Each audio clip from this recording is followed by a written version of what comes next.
palubog na araw kanina. Ayan, nakikita pa rin yun, oh. Oh, yun. Oh, di ba? Ang ganda. Gabi na nga. Gabi na naman! Nandito pa rin ako sa Hong Kong. Sana pagmulat ko sa umaga ay nasa Pilipinas na ako. Ayun nga.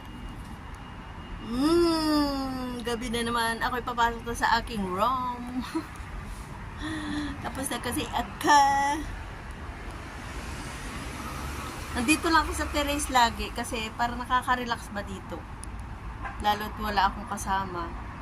Ang matatanda ko ay nasa China. Kaya ayan, nandito lagi ako sa terrace. Ayan, oh. Ayun.